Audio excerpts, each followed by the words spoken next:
Covardia era o que sobrava em Jair. Sua destemperança cega refletiu em quem?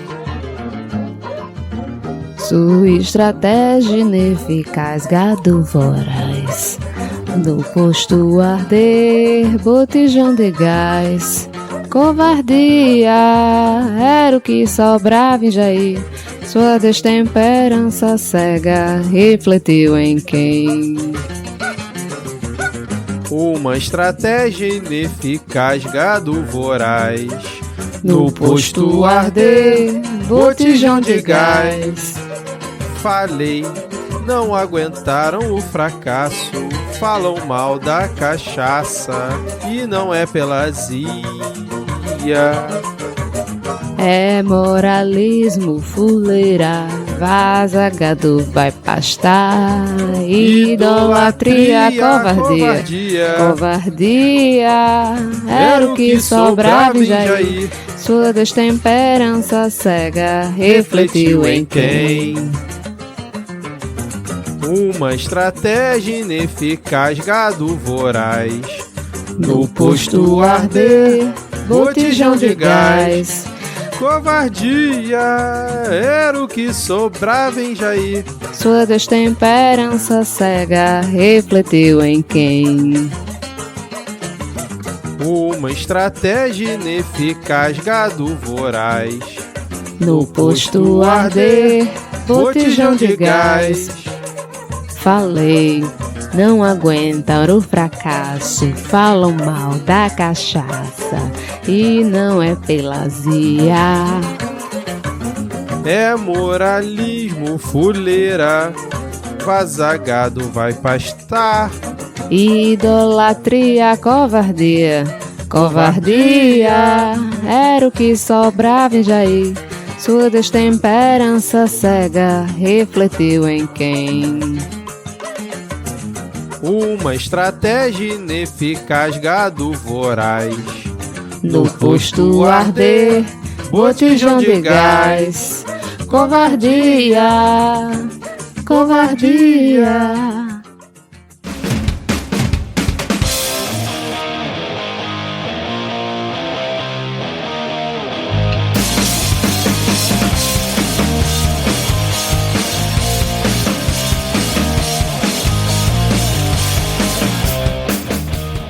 Olá, cidadão e cidadã, tudo bem? Eu sou Vitor Souza, falando diretamente do dia 13 de dezembro de 2022. Está começando mais um episódio do Midcast Política no ano mais importante da nossa jovem democracia. Aqui nós debatemos os fatos que ocorreram na última semana e que influenciam no cenário da política nacional, com muita informação, pistolagem e bom humor no desespero do possível. E hoje aqui comigo temos ela, diretamente da terra de Ariano Suassuna, Thaís Kisuki. Tudo bem, Thaís? Olá, tudo bem? Melhor agora que mencionamos esse ilustre conterrâneo meu.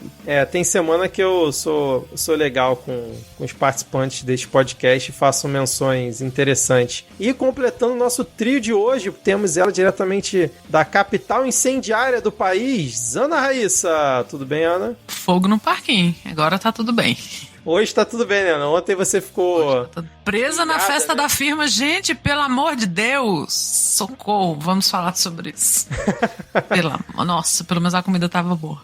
Isso é importante, cara. Comida e bebida. Essa semana, novamente, não temos Ad Ferrer, que prometeu, semana que vem, no último episódio da temporada, estar presente para o episódio especial. Eu tinha comentado, eu acho, semana passada, né, que o episódio passado tinha sido o penúltimo, mas, na verdade, este aqui será o penúltimo episódio do ano. Semana que vem teremos também episódio especialíssimo. E aí chega, a gente vai entrar de férias realmente, e aí a gente só volta sei lá quando. A não ser que aconteça algum fato muito assim fora da curva, a gente interrompe as férias para fazer uma gravação especial, se for o caso, e lançar aqui um episódio. E hoje também não temos Diego Schinello, que deu um golpe de última hora, e Rodrigo Hipólito por culpa do tubarão, que resolveu comer lá o cabo da internet que vai até a casa dele. Então vamos aqui só nós três essa semana. Lembrando que se você quiser seguir o Midcast na rede social do Passarinho Azul, nós estamos por lá com o perfil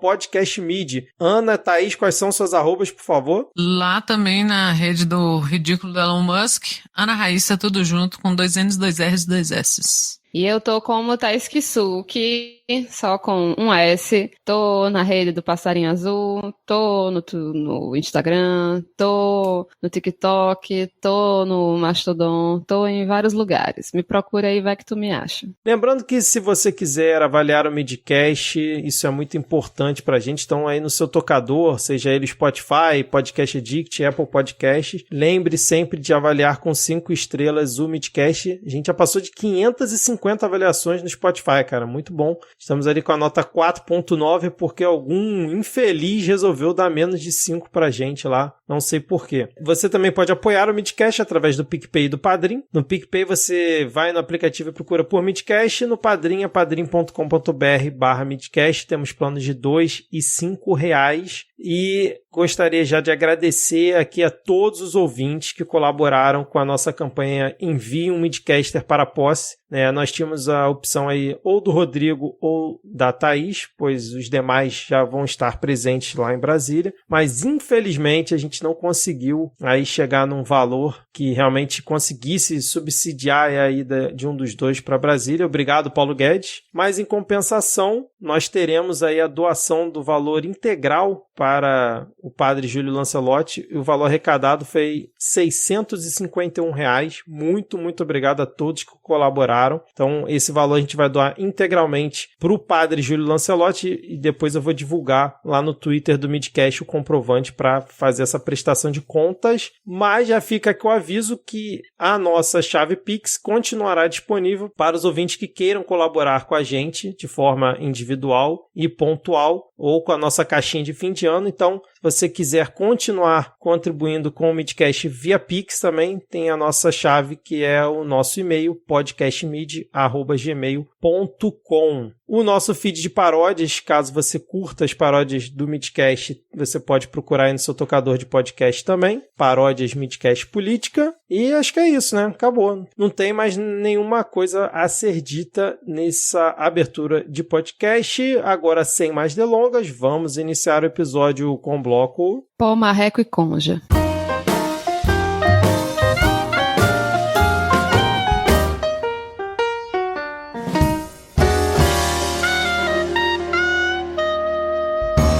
Bom, começamos então esse nosso primeiro bloco com algumas atualizações de notícias passadas. Então a gente começa falando sobre Pedro Castillo, ou Pedro Castillo, como você preferir, que é o agora ex-presidente do Peru. A gente comentou algumas vezes sobre ele aqui no Midcast, o quanto que é difícil um presidente do Peru se manter no cargo e como já tinham tentado passar impeachment dele pelo menos 2 vezes. E eis que na semana passada, parece já tem um mês, mas foi no final da semana passada, o Pedro Castillo tentou um autogolpe, né? Inclusive teve bolsonarista empolgado, falando, olha aí, Jair, aprende a fazer. Ele simplesmente quis dissolver o Congresso, declarou toque de recolher, estado de emergência, falou que ia ter novas eleições, nova constituinte, fez um pacotão, mas logo em seguida o Congresso que estava para votar um terceiro pedido de impeachment contra ele, que aparentemente talvez não passasse, simplesmente se uniu e conseguiu, acho que por 100 votos, né? Foram 101 votos, conseguiu votar o impeachment dele a jato e destituí-lo do cargo, e na sequência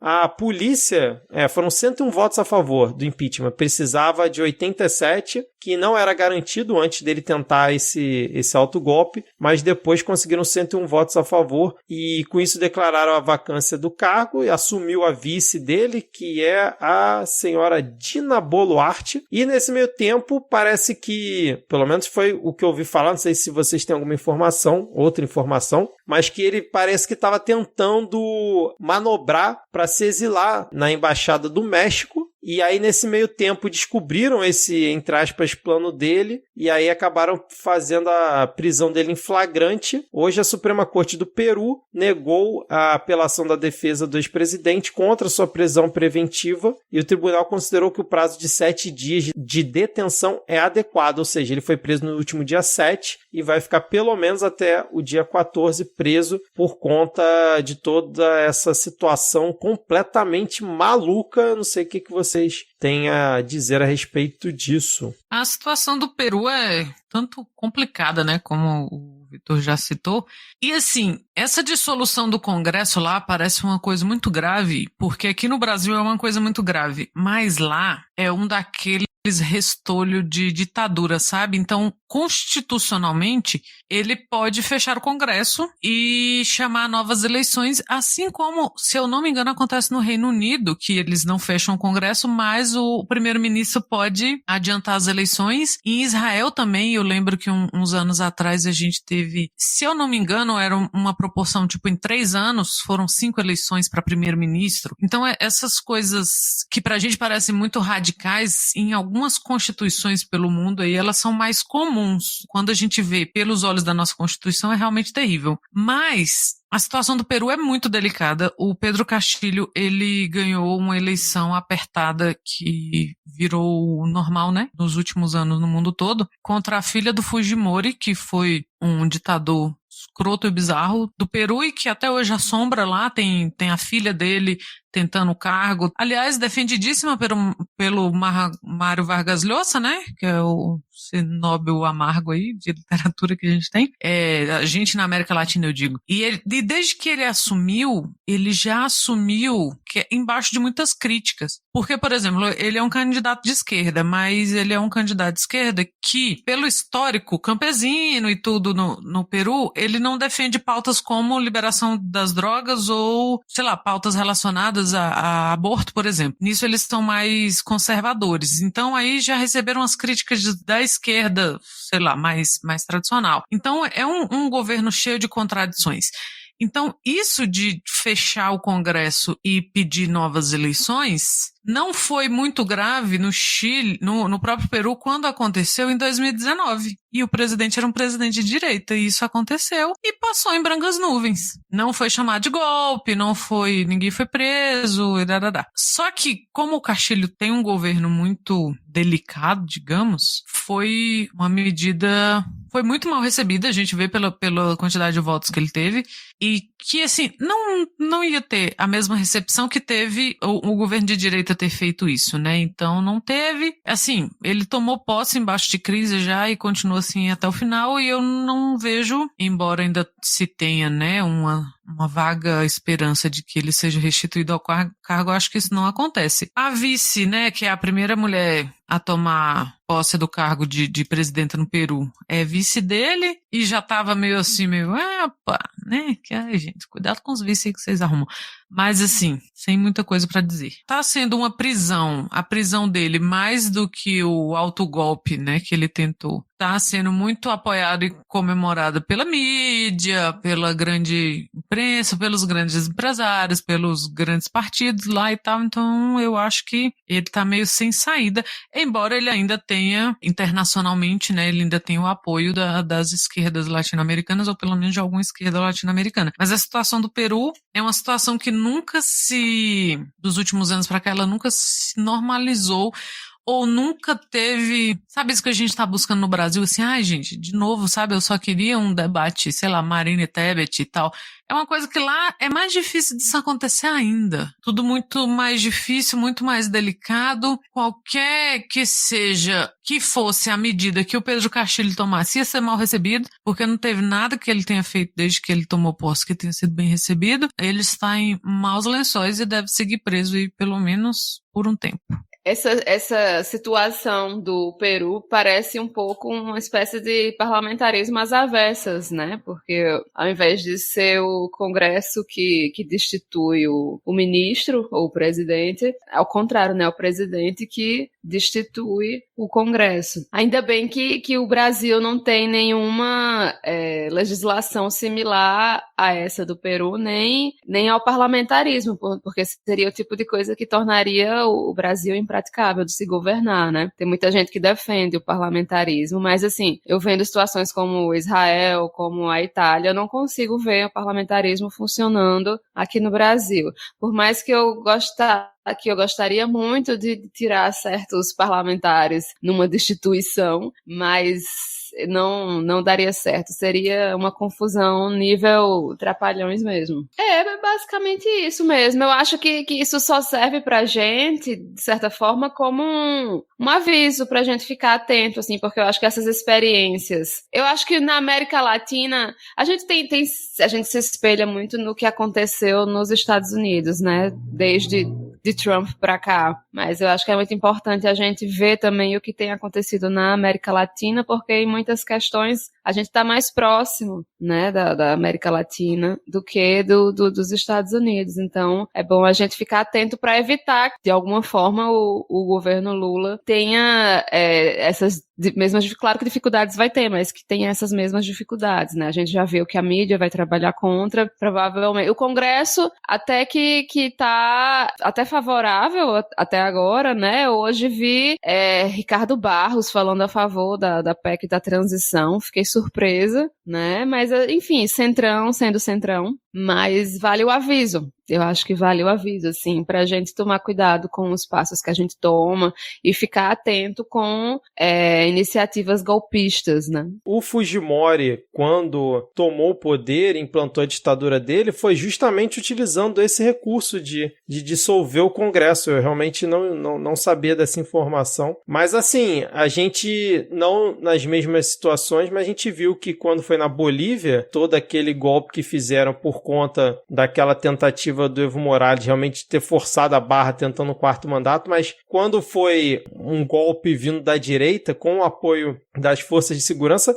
vários países correram para reconhecer logo o governo da Bolívia. Não que eu esteja defendendo Pedro Castilho aqui, não é esse o ponto, mas realmente fica fácil perceber que existe uma certa diferença no tratamento quando é alguma coisa da direita. Eu fico com minhas dúvidas se por acaso fosse um presidente de direita no Peru com um certo apoio das Forças Armadas, se o resultado teria sido o mesmo, né? Então, como o Thaís comentou, é sempre bom servir de alerta pra gente, né? Com os nossos vizinhos aqui. Então vamos seguir aqui com a nossa pauta, com mais uma atualização de notícias passadas sobre um tema que a gente já abordou aqui algumas vezes, que é a passagem da faixa presidencial na posse do Lula. Muito se debate quem que vai ser, muita gente querendo a Dilma, a gente até falou isso aqui algumas vezes, tem gente querendo um revezamento de várias pessoas passando a faixa, e várias ideias. Tipo tocha olímpica, né? Vai passando assim, várias cidades, aí chega aqui. Eu gosto. E aí surgiu uma notícia, acho que foi da Thaís Oyama, trouxe essa semana, que o Bolsonaro estaria pensando em passar a faixa para o Lula, e o Flávio Bolsonaro teria dado essa informação. Eis que acho que no mesmo dia o Flávio Bolsonaro foi na Jovem Pan, desmentiu a informação, falou que isso é uma mentira deslavada, que o pai dele nunca disse nada disso, e muito menos ele, e que isso não fazia o menor sentido. E eu confesso que eu não sei vocês, mas eu fiquei muito feliz com essa informação de que ele realmente não está pensando em passar a faixa, que isso é uma mentira da Thaís Oyama, porque seria desagradável ver o Bolsonaro passando a faixa para o Lula no dia 1º. Mas antes de vocês comentarem, eu gostei muito de um trecho aqui da fala do Flávio Bolsonaro, que está aqui na reportagem aqui da Jovem Pan, que ele diz o seguinte aqui, ó: não saiu nada da boca do presidente da República. Converso com ele praticamente todo dia e eu não fico pressionando para ele falar ou fazer alguma coisa. Na função que eu estou de fidelidade e confiança, porque acredito no Bolsonaro, o que posso fazer é aguardar o que ele pensa em fazer e qual será o norte dele. Ninguém sabe se ele está tendendo para qualquer lado. Ele não tem conversado com ninguém sobre esse assunto, fecha aspas. Então, assim, realmente o Bolsonaro nem com a família está conversando, cara. Eu achava que era só publicamente, mas nem com a família ele está conversando direito. Né? Nem parece que o cara tá falando do pai, né? Fala com ele praticamente todo dia. Ele tem a maior cara de quem não conversa nada com a família, que guarda tudo. Você vê, né? fica descontrolado, chega nos eventos, no meio dos eventos, começa a chorar, porque não bota pra fora, não conversa com os amigos, aí acontece isso. Eu acho engraçado o orgulho com que ele diz que não tem a menor chance do meu pai, tipo, o bicho bem orgulhoso em falar que o pai dele arregou, né? Nem ele quer estar lá, nem a gente quer que ele esteja, mas isso é um hábito. Então, assim, se você não vai, pelo menos não diga com esse orgulho todo, não, porque não é motivo de orgulho, né? Ah, não é motivo de orgulho nenhum, que ridículo. Agora sim, toda a imagética que está se criando ao redor da posse de Lula, mesmo antes, né, de Lula ganhar a eleição, o Festival do Futuro, a reunião de gente que está vindo e tal. A última pessoa que tinha que estar aqui era Jair. É muito do que o Lula falou na diplomação dele, sabe? Que a gente vai comentar aqui também. São coisas opostas, é muito diferente, e eu não estou aqui para falar que FHC é menos mal que alguém, ou que Temer é um golpista safado, ainda bem que tá sumido, mas que o FHC passar pro Lula, a faixa, mostra uma certa normalidade e, de certa forma, mostrou o fim de um período, assim, né, do Brasil, quando o Brasil realmente amadureceu no pós-ditadura e tal. Assim, não tem performance de normalidade com esse homem. Não tem performance de democracia com esse homem. A não ser que, imaginem aquele ângulo da rampa que Lula sobe, né, que tem aquela foto famosa. Você vê aqui Jair de Costa, Lula subindo, e à medida que o Lula vai subindo a rampa, Juliano Madeirada vai aumentando o som. Quando ele chega perto, tá na hora de Jair ir embora, está na maior altura, e Jair sai chorando. Eu só aceito se fosse. Não tem performance que faça que esse homem seja minimamente bem-vindo.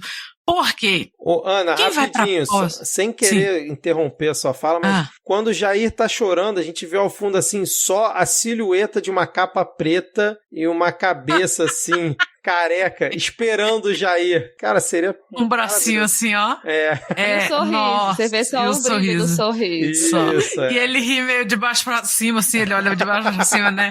Nossa, olha, saindo do palácio para os braços de Xandão. É só assim que dá pra ser. Inclusive, estão falando aí que os cachorrinhos, né, da Janja e do Lula participarem, vai ser a primeira vez que animal de estimação vai participar do evento. Não é, porque Carluxo estava no Rolls Royce, então não vamos apagar Carluxo da história. Inclusive, rolou a notícia que o Rolls Royce estaria com problema, né? Acho pelo que amor foi de Deus. desde a posse que o Carluxo estava ali no banco. Deve ter feito pra carregar aquele cabeção lá, acabou o amortecedor. Cara, um negócio que é usado assim, uma vez na vida, outra na morte, que tem todo o mecânico e dinheiro disponível, como que eles deram problema na porra do Rolls Royce? Imagina como que não estão os lençóis dessa casa. Se o Rolls Royce não tá dando pra usar, imagina como não tá uns talheres, pelo amor de Deus. Tem que fazer igual o Biden, tem que mandar desinfetar. Aí depois tem que ir uma mãe de santo lá. Não tem como entrar. Porra, seria uma boa. No primeiro dia do Lula, em vez do Lula entrar no Palácio Alvorada, entra aquelas equipes igual tinha na Covid, né, pra desinfetar. Os caras vestidos assim, parece que vão pra lua. E tem que ser. E aí depois lavar a escadaria ali, a rampa. Lavar a escadaria igual faz, né? Se a gente lembrar que uma das primeiras coisas que Michele fez foi mandar desmontar a biblioteca. Assim, imagina que Estado não tá naquela, sabe? Pelo amor de Deus. Então, assim, não tem performance de normalidade com esse homem. Ele não tem nada que se faça que o eleitor do Lula que vai estar acompanhando a posse presencial vai gostar de ver o Jair ali, ou que as autoridades presentes vão receber Jair com o mínimo de normalidade. Não vão. E por mais que seja um evento que vai vir autoridade do mundo todo, e lembrando que Lula recebeu autoridade na prisão em Curitiba, mais autoridades que Jair recebeu na cadeira presidencial. Lula, a gente não pode negar que Lula é um fenômeno. E neste fenômeno, que vai ter um dos seus grandes momentos no dia 1º, não tem espaço para Jair. Igual a Thaís Oyama falou. Thaís Oyama, né, também. Outro dia a gente fala dela. Eita, cavando seu lugar do lado da Verinha. Ela, porque fulano do partido dele disse que como ele está de olho em 2026, seria de bom tom ele ir lá, né, fazer essa... 2026, se tudo der certo, nós estaremos há 4 anos sem pronunciar a palavra Bolsonaro. E com ele preso. É isso que eu quero para o meu país. Porque ele vai estar preso, ele vai estar na papuda, assim, ó, esquecido. Não, e outra coisa, né? Está de olho em 2026, o cabo sumiu desde que perdeu as eleições. Faz 2 meses que a gente mal vê a cara daquele homem, a gente vê mais a pereba do que a cara dele. Do que a cara dele. Então, assim, como é que o cabo vai passar a faixa porque tá de olho em 2026? E outra que ele não vai ganhar um voto passando essa faixa. Agora, ainda tem uma coisa que a gente viu, por exemplo, na diplomação, o povo ficou o tempo todinho. Infelizmente, eu não vi ainda o discurso de Lula. Mas eu vi o de Xandão, e Xandão só ficava soltando shade pra Bolsonaro. O tempo todinho mandando indiretinha, porque a democracia é isso e aquilo outro. O discurso dele todinho, praticamente, foi indireta pra Bolsonaro. Então, ele não vai ter cara de chegar lá na posse, porque ele, além de tudo, ele é um covarde, pô. Ele não tem a serenidade de uma Dilma Rousseff, de aturar uma horda de pessoas enfurecidas contra ela. Aquele bicho sai chorando de um lugar desses. A Dilma, por mais críticas que eu tenho ao governo dela, e na época eu tenha criticado bastante, depois do governo de Jair Bolsonaro, né, ela ficou ainda mais gigante na história, porque realmente tudo que ela enfrentou, ela foi vaiada na Copa do Mundo, na abertura da Copa, o estádio lotado, né, enfrentou aquelas sessões de impeachment sem reclamar um ai, cara. E aí o fungo presidencial, porra, chora o tempo inteiro, era um chiliquento do cacete com qualquer pergunta. Realmente, assim, é um patamar que você não tem nem como comparar, realmente, de uma cada vez mais gigante na história depois do que a gente presenciou nesses últimos 4 anos, cara. Bom, vamos seguir então aqui com a nossa pauta, porque é uma pena Rodrigo Hipólito não estar presente, porque ele duvidou de que antes do fim do ano teríamos gente presa por estar financiando os atos golpistas em frente aos quartéis, e finalmente Xandão nos serviu mais essa, pois o empresário Milton Baldin, que mora em Sinop, ele foi preso pela Polícia Federal após convocar CACs para diplomação de Lula. Então, no dia 26 de novembro, em vídeo gravado e divulgado nas redes sociais, esse cidadão convocou para todo mundo que tem arma legalizada fosse se unir aos manifestantes lá em Brasília e participar ali no dia da diplomação do Lula de algum evento contra isso. E ele que é de Sinop e tá lá em Brasília desde sei lá quando, participando dos atos golpistas. E o que eu achei muito interessante foi que, apesar da fala dele, incitando para a galera com arma aí para o dia da diplomação do Lula, a defesa dele negou que ele realmente quis isso e que a fala dele foi mal interpretada, porque ele não incitou que as pessoas armadas participassem das manifestações, apenas convidou a população que tem porte de arma para ir para Brasília para lutar pelo direito de permanecer armado. Só isso que ele incitou. E agora ele vai ficar bem tranquilo, preso, né? Eu pesquisei aqui para ver se tinha alguma atualização, ao que tudo indica, ele continua preso. E além disso, o Alexandre de Moraes determinou o afastamento do prefeito de Itapurá, em Mato Grosso, né, o senhor Carlos Alberto Capelletti, né, pelo prazo inicial de 60 dias, ele está afastado, por também supostamente ter apoiado os manifestantes em Mato Grosso, e além disso aplicou uma multa no valor de R$100 mil aos proprietários dos veículos que participaram desses protestos ali na região, e além disso ele determinou que seja instaurada uma investigação pelo suposto apoio do prefeito a essas manifestações no estado. Nesse bolo todo, a Polícia Rodoviária Federal identificou que os 177 veículos, né, que saíram lá do norte do Mato Grosso para fazer as manifestações golpistas em Cuiabá, que está relacionado também a esse prefeito, alguns deles são envolvidos em crimes em datas anteriores, como tráfico, crime ambiental, contrabando. Então, tipo assim, caminhão que estava na manifestação lá em Cuiabá também já esteve em ações de tráfico ilegal de madeira, por exemplo. É um combo, né, do cidadão de bem patriota. Quando você vai juntando as peças, a gente chega nesse Frankenstein que a gente tem agora, nesse momento, na frente dos quartéis. Como é que vocês viram aí essa prisão, esse afastamento, esse envolvimento dos caminhões, alguma surpresa? Não, surpresa nenhuma, né? Eu só acho que a polícia poderia aproveitar que tá todo mundo reunido e quando precisar, ver quem tá preso, não, trabalho análogo à escravidão, vai dar uma olhada ali na frente do quartel, ver se tem alguém pra buscar, pra prender, né? Tráfico de madeira, de animais silvestres. Então, esse pessoal, assim, que tem esse tipo de crime que já adora, miliciano, não sei o quê, dá pra dar uma chegada, assim, na frente do quartel, em bloqueio, que aí já facilita o trabalho da polícia, né? Não que a polícia se esforce muito pra prender bolsonarista, né? Como vamos comentar daqui a pouco. Mas você vê nessa primeira matéria do empresário que foi preso, que já existia uma intenção de bagunçar a diplomação do Lula, né? A gente vê por aí que tem muita coisa que deve rolar por debaixo dos panos, tipo essas coisas que eles estão planejando. Eles com certeza estão planejando alguma coisa para a posse. A gente tem que descobrir o que é que vai ser. Eles não vão ficar quietos. Esse povo que tá histérico desde 31 de outubro vai chegar no dia da posse, eles vão ficar em casa quietinhos? Não vão. Mas aí fica o recado, né? Ficar de olho e ver aí o que esse pessoal tá preparando, porque eu espero que não sejam os caques armados lá, né? Que ninguém vai fazer nada mais extremo. Assim, nenhuma novidade aqui. Tem que multar mesmo, tem que ir atrás. Você puxa um fiozinho aí, é o que o Thaís falou. Ixi, pode ir atrás. De trabalho análogo à escravidão, a jogo do bicho, você acha tudo. Acha tudo. E aí eles tentam colar essas narrativas, né? A de hoje foi, era o MST. Na quebradeira de ontem aqui em Brasília era o MST. Claro que era o MST. E assim, nada mais cola.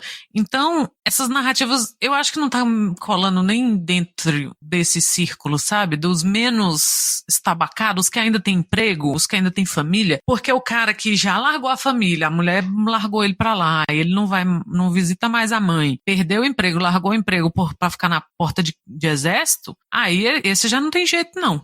Mas o cara que ainda tem uma vida minimamente civil ali, que ele tem que ir pro trabalho, que ele ainda tem contato com os filhos, que ele...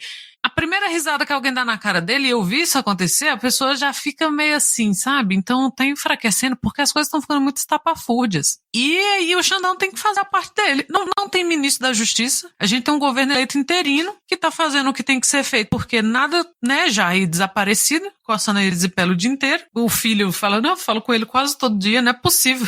Sabe, alguém tem que dar um direcionamento pra esse país. Então, esse povo fica meio aleatório, assim, Xandão, vigia e pune, sabe? Mete o processo. Um tempo desses, tinha um chorando no Twitter que tinha uma grande frota que devia ter uns 2 ou 3 caminhões alugados, que ele alugava o caminhão para prestar serviço. Ele contava todo o problema dele lá, que o lucro dele bruto no mês era de R$34 mil, com 3 caminhões, vocês imaginam, não é muita coisa. Que eram caminhões alugados. Ele alugava esse caminhão, então ele não era dono de caminhão, ele era dono da empresa, do CNPJ. Ele alugava esses caminhões para prestar serviço.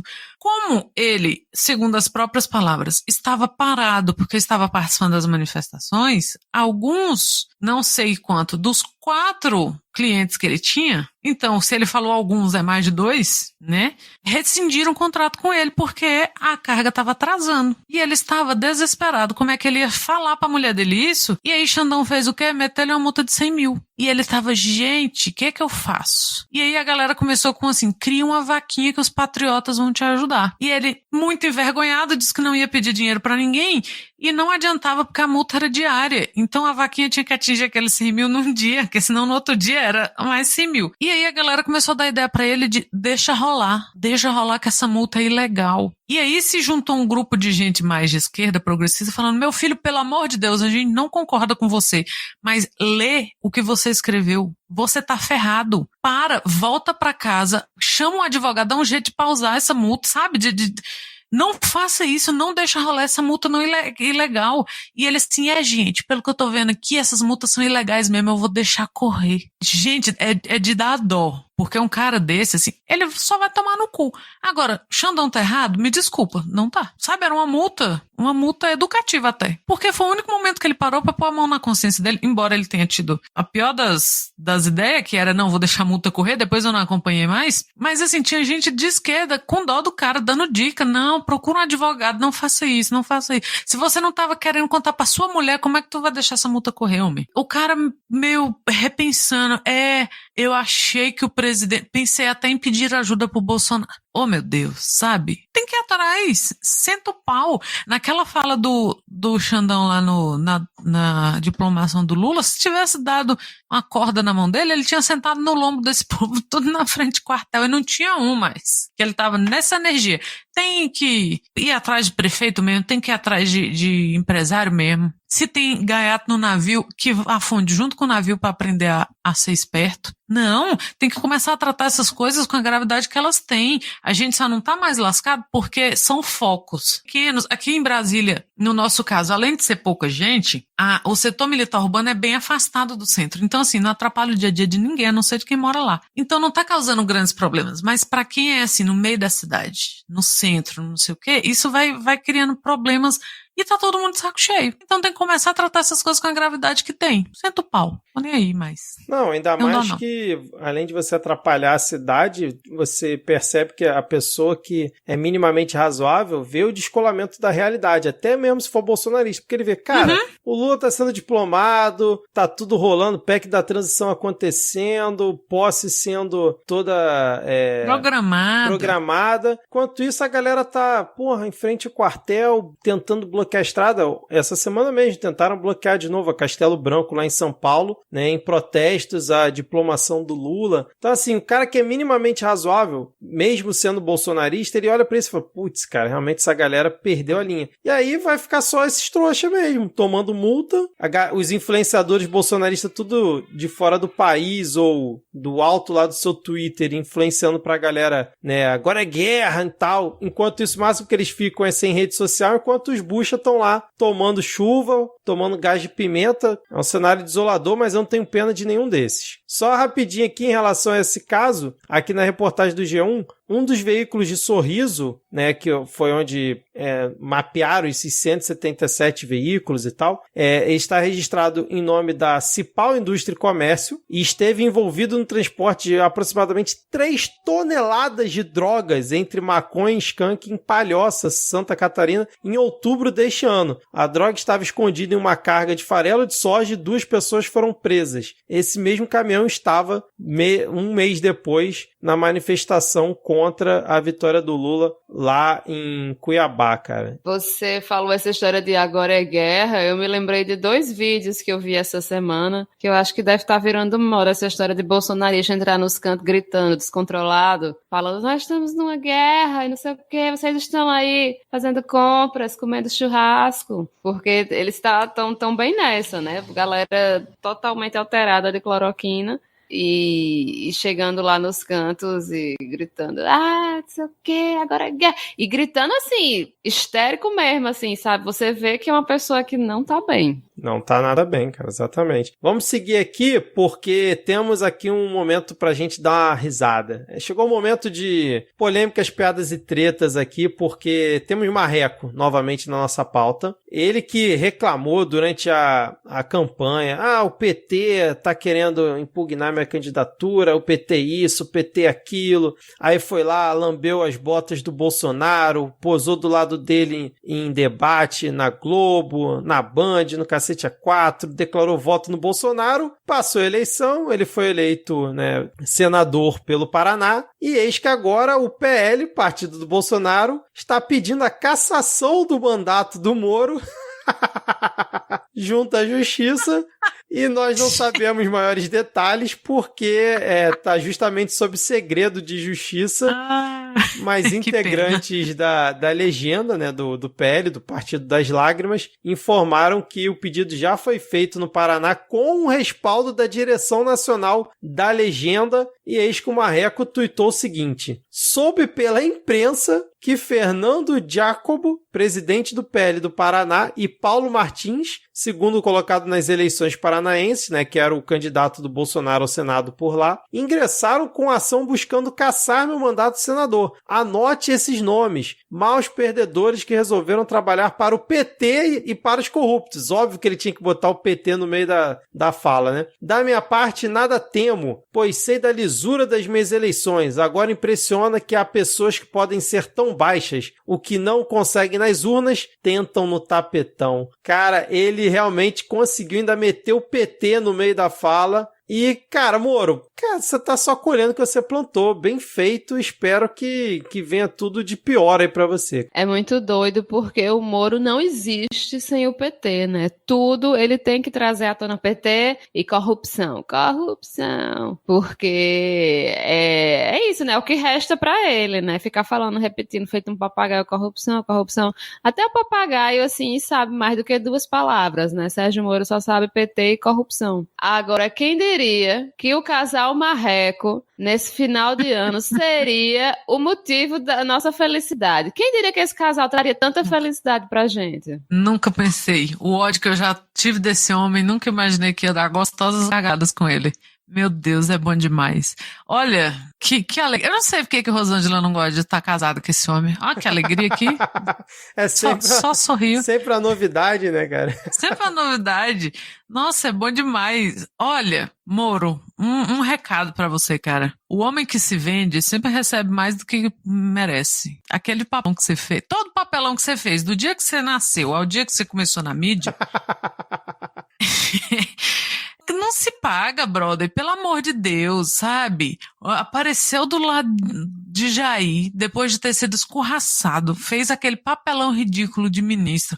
A única coisa que alguém lembra do tempo que ele foi ministro foi quando ele queria pintar mensagem motivacional em muro de presídio e combater o crime. Pelo amor de Deus, sabe? Parece que você botou uma criança para ser ministro. E antes era uma criança para ser juiz. Aí agora o PL entra com um negócio contra ele, a culpa é do PT. Ele é literalmente aquele meme do "e o PT, hein?" E o Lula. O que só me lembra daquela que inclusive Verinha retuitou a foto do Moro tirando foto do Lula, que já é um clássico brasileiro.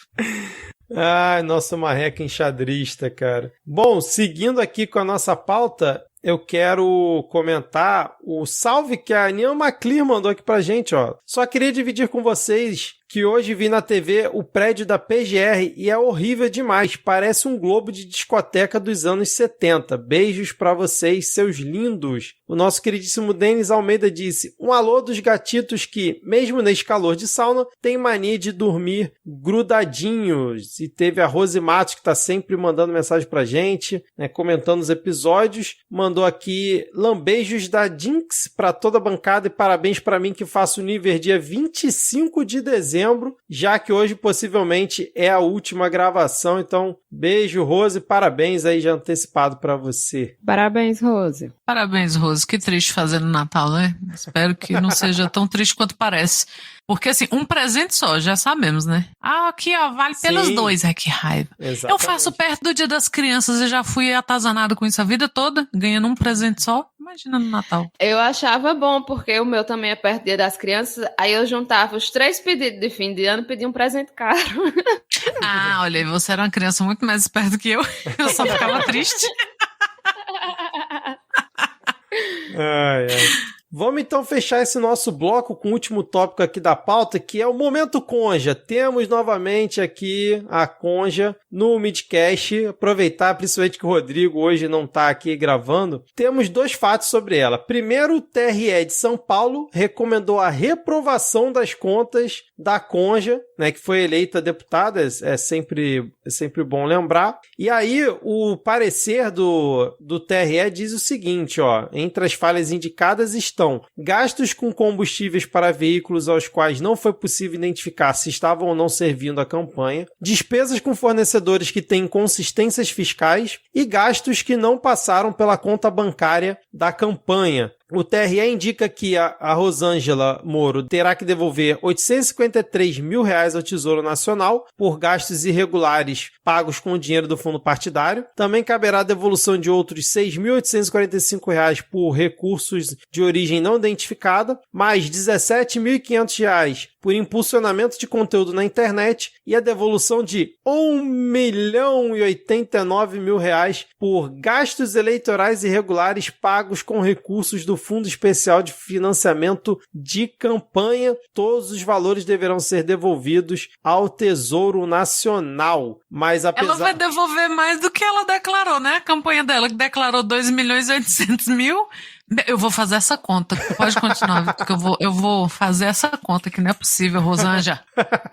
Mas apesar da desaprovação das contas, o documento do TRE não impede que a diplomação de Rosângela seja realizada. E além disso, além dessa reprovação das contas da Conja, que já tinha acontecido com o Moro também, né? É um casal unido até nesse momento. A gente teve um fato quase que inédito desde que a gente começou a acompanhar essa epopeia da Conja, que foi uma foto dela ao lado do Marreco, sorrindo, mas sorrindo parecendo estar minimamente feliz. Só que ao lado dela também estava Deltan Delagnol. E foi naquele momento em que eles estavam se preparando para assistir o jogo do Brasil na Copa, jogo esse em que o Brasil foi eliminado pela Croácia, diga-se de passagem, que o Marreco estava com a blusa horrorosa do Brasil, como muito bem lembrou aqui a Ana, e Conja acho que finalmente usou amarelo numa situação em que ela não parecia realmente estar pedindo socorro, parecia apenas estar animada com a seleção brasileira. Este é talvez o milagre da Copa do Mundo, né, cara? Já deu no que deu. Porque, exatamente, já sabemos porque que o Brasil foi eliminado, né? A culpa é do casal Marreco. Pelo amor de Deus, esse... Do trisal, a né? Conja sorrindo. O trisal, verdade.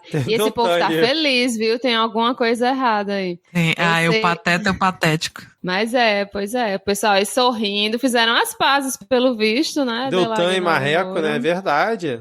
Assistiram o jogo. Mas eu acho que é porque foi no dia do combate à corrupção. E como eles gostam muito de falar que combatem a corrupção, aí eles ficaram mais felizes. Agora, puta que pariu, né? É muito rapidinho, né? É muita coisa dessa galera, né? Os caras estão reunidos pra assistir a porcaria do jogo do Brasil, e aí nem nesse dia eles esquecem de comentar que, sei lá, o Dia Internacional de Combate à Corrupção. Porra, só faltou falar, não, vai ser vitória do Brasil, porque, sei lá, na Croácia a gente tem, sei lá, muita corrupção disso, daquilo, ou na Croácia tem um juiz em que eu me identifico muito, que também combate a corrupção. Porra, cara, você tá lá num espaço lá com a caipirinha na mesa ali atrás de você na foto, você falando em combate à corrupção no meio do jogo do Brasil, cara. Pelo que amor de Deus. Saco essa gente deve ser numa festa, né? Nossa, que saco.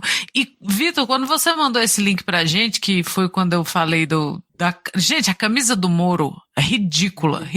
É uma camisa do Brasil e é a mais feia possível. É a camisa da Topper. Mas agora, Ana, eu acho que essa camisa é tipo da seleção de handball, alguma coisa assim. Depois eu vou procurar. Porra, pelo amor de Deus. Porque Topper tem mal caras de futsal. Pode ser.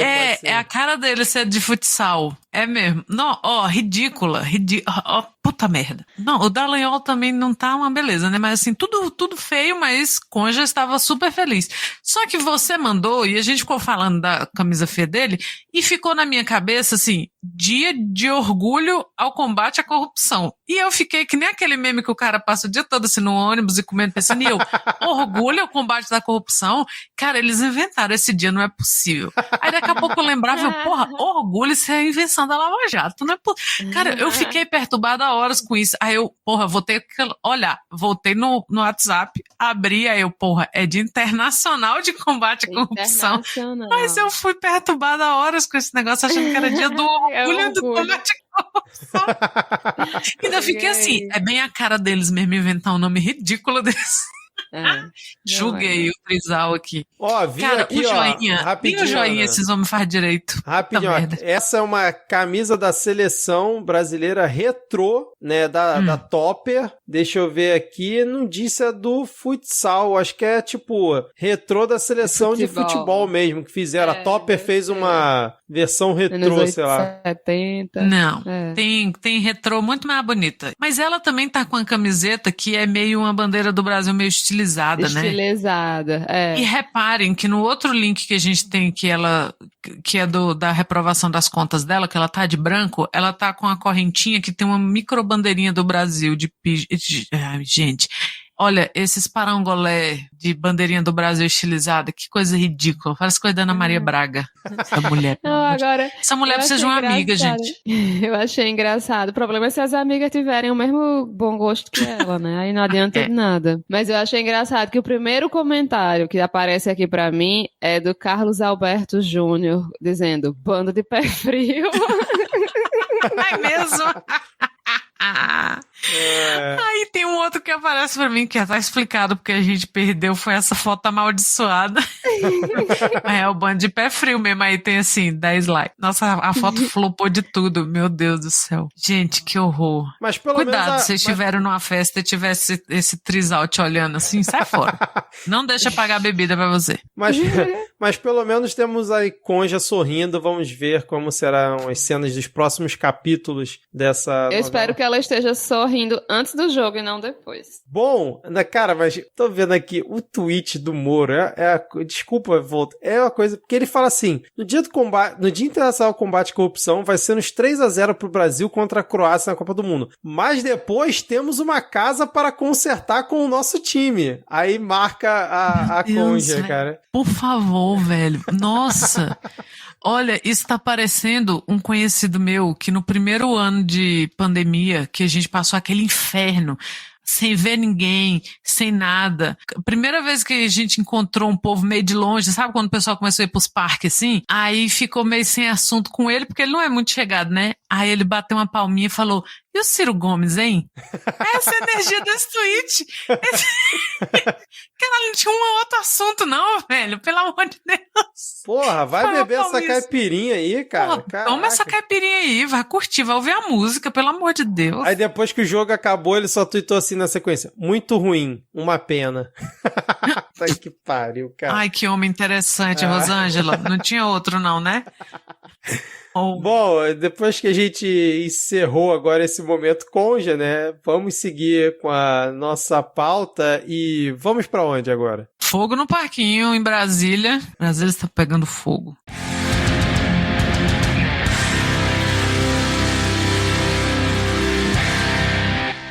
Bom, começamos esse nosso segundo bloco. Antes de pegar fogo, vamos falar sobre a chama que acendeu nos corações dos participantes deste podcast com um evento que eles mesmos falaram que era protocolar, que não tinha nada demais e que, cara, amigo ouvinte, vou fazer denúncia. Estavam todos chorando no grupo lá do Midcast. Thaís foi se esconder no banheiro pra não chorar. Cara, eu chorei depois. Porque eu não vi. Eles falaram aqui que era um evento comum, que não tinha nada demais, e depois ficaram lá, chorando pelo discurso de Luiz Inácio no dia da diplomação que ocorreu aí no último dia 12 de dezembro. E já quero perguntar para vocês como que vocês viram o discurso de Lula e de Xandão nesse evento, que inclusive teve participação de Dilma e Sarney ali na primeira fila, olhando tudo acontecer.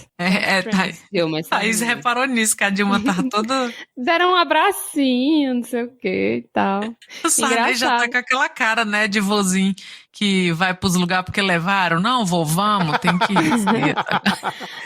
Agora Sarney tá mais inteiro do que FHC, né? O bicho tá velhinho, mas tá inteirão. Acho que tá inteirão pra idade dele. Quanto maior a maldade ao longo dos anos como político, né? O quanto mais tempo você fica ali, acho que é tipo... Segura mais. Então Jair vai ser imortal.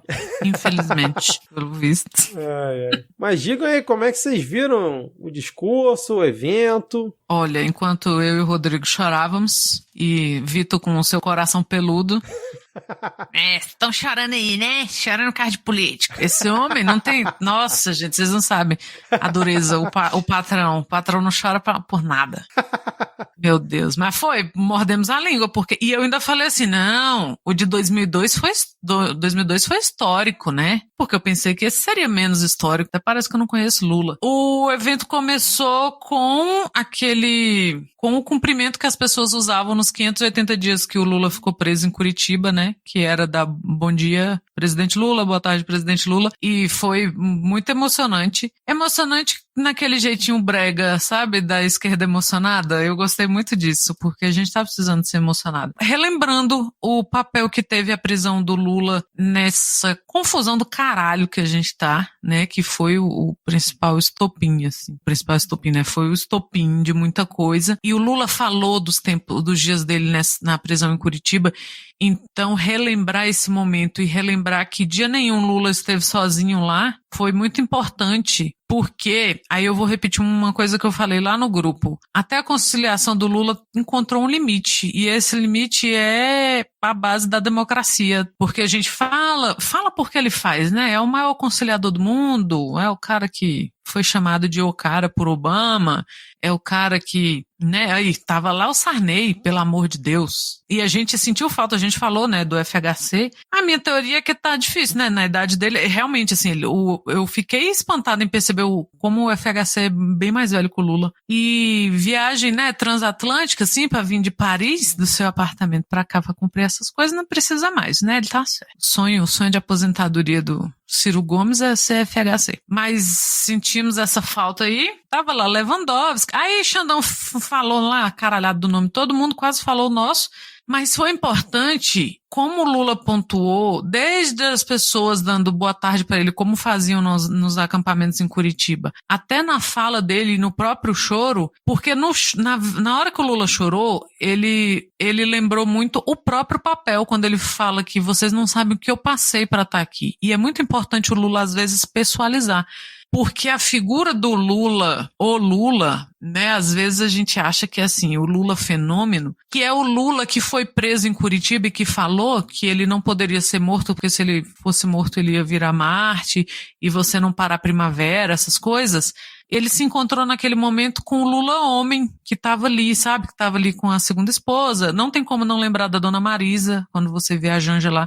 E eu acho que a Janja mostra um respeito pela imagem da Dona Marisa, de certa forma ali. Então tudo isso foi muito emocionante, né? Como transformar uma cerimônia protocolar e chata pra caralho num negócio emocionante? Pergunte a Lula. Algumas coisas que você percebe na fala dele, que é esse limite da conciliação do Lula, que em momento nenhum ele deixou de dar nome aos bois. Ele deixou de falar da prisão dele, em momento algum ele deixou de falar de extrema-direita e da ascensão da extrema-direita no mundo todo, do crescimento da extrema-direita como um fenômeno mundial e como esse fenômeno ele ameaça a democracia, como o fenômeno das fake news ameaça a democracia. Ele não deixou de falar da tentativa de compra de votos do Jair com o uso da máquina pública e que mesmo assim falhou. Ele não deixou de agradecer os milhões de votos que ele teve e que a gente viu o quão próximo esses números foram, né? Porque, assim, o Lula teve a maior votação da história, mas o Jair teve a segunda maior votação da história, o que é uma merda.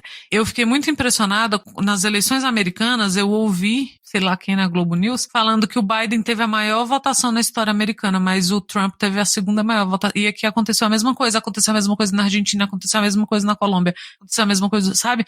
Então é uma tendência na França. Então, assim, e o Lula não deixou de lembrar dessa tendência, mas ele não deixou de agradecer esses votos e ele não deixou de lembrar o tempo todo da alegria, que ele falou muito que o brasileiro escolheu a democracia, mas escolheu ser feliz. E, gente, a gente não aguentava mais. Vocês conseguem imaginar esse país se Jair tivesse ganhado a eleição? Sem condições, cara. Não ia estar a vida da gente? Terra arrasada mais ainda. Terra arrasada. Não ia sair tão fácil do poder assim. Aí é que não ia sair mesmo. Aí não ia ter futebol, não ia ter pão e circo, como o povo gosta de dizer, que ia resolver, sabe? Então, assim, a gente só conseguiu, e trazendo bem pro comezinho, a gente só conseguiu torcer pelo Brasil, seleção, e eu não tô falando disso por causa da camisa amarela, não. É da vontade de viver. A gente só conseguiu se desligar um pouquinho da política e torcer por aquele bando de miserável que faltando 4 minutos inferno, sabe? Era só segurar. Era só Contra-ataque mais bizarro da história das Copas. Neymar não rolou no chão uma vez. Na Copa passada ele virou meme, até na casa do caralho, rolando 7 minutos no campo. Dessa vez, ficava lá amarrando chuteira. Custava cair, custava fazer um show? Não custava. A gente só teve energia vital para ficar puto com isso, porque a gente conseguiu respirar um pouquinho, porque Jair está derrotado e calado. Eu passei, pessoalmente, 4 anos da minha vida, eu só sofri uma dessensibilização de conseguir ouvir a voz do Jair por causa do medo delírio. Porque no início eu tirava o fone assim, eu acho que todo mundo faz. Os meninos mesmo pedem desculpa, né, quando coloca áudio. Mas no início era muito difícil, eu não conseguia ouvir notícia. E eu fui sofrendo essa desensibilização para conseguir acompanhar. Mas uma coisa que me acompanhou esses 4 anos e que eu não consegui desensibilizar era quando eu escutava a frase, o presidente Jair Bolsonaro. Eu não consigo superar essa frase. Porque essas emoções, né, são parentes. Essa emoção ruim, eu tenho sentido o oposto dela toda vez que eu escuto o presidente eleito Luiz Inácio Lula da Silva. Chega a ser inacreditável. Eu fico assim, cara, em que outro momento da história isso ia acontecer? Em que outro momento da história a gente pegou Lula disposto, vivo, com saúde pra fazer? Porque tem que estar disposto pra passar pelo que ele passou. Então ele chorar ali representa muita coisa, sabe? E Lula sem chorar não é o Lula, né? Tudo chora. Representa muita coisa ali, sabe? E aí você vê a Dilma ali. Olha, não tem mulher. Desculpa a mãe de todo mundo aí, mas não tem mulher mais digna nesse país do que a Dilma. Sabe? Porque a Dilma, ela podia ter mandado tudo isso aqui pro inferno e falar, eu vou viver a minha vida. Mas ela tá lá. E ela tá lá e ela foi super aplaudida quando chegou. Doutor Geraldo foi aplaudidinho, assim, né? Deu pra ver uma balançada. Gente, tem que aplaudir. Mas tratem bem o doutor Geraldo pra ele ver como é bom ser amado. Essa desgraça desse homem. Mas Xandão aplaudidíssimo. Suvios e o caralho. Olha, Xandão tiver pretensões, sei lá, presidenciais. Não é possível. Ele não é burro, possível. Que nem Sérgio Moro. Não é burro, ele não vai trocar um cargo vitalício ali, ó. Exatamente, que isso, tá maluco. Né? Lewandowski cheio de dente pro lado do Lula, foi lá buscar o Lula, voltou já todo E o Gilmar Mendes sozinho, cara, tudo. Só Hello Darkness, my old friend, sozinho, esperando o extrovertido pegar ele lá no meio. Gente, olha, ilhado lá, viu? Vocês viram os bolsonaristas querendo pegar no pé daquela fala do... Esqueci qual é o nome do ministro do TSE, que ele chega no ouvido do Xandão e fala assim, missão dada, missão cumprida, que aí os caras ficaram falando... não vi, ficaram puto com isso? Foi logo no início da cerimônia que o Xandão fala assim, eu queria pedir pro... Acho que é o Benedito, queria pedir pro Benedito, fulano de tal, irem lá trazer pra cá o Lula e o Geraldo. Aí o cara passa por trás do Xandão, o Xandão deixou o microfone aberto, que ele tinha acabado de falar, e o cara fala no ouvido do Xandão, missão dada é missão cumprida, e vazou eu não vi na transmissão. Isso. Aí os bolsonaristas... Isso, né, gente? Que missão dada é a nossa falinha. Essa? Como assim? Que absurdo. Então, mas o povo tava pegando no pé do Lula ter tomado água na hora do hino, né? Então, assim, o Lula fez o que eu faço quando as pessoas estão rezando nos lugares. Eu fico ali, né, com aquela cara de paisagem e põe a garrafinha ali, ó, e é 500 ml de água, que eu não...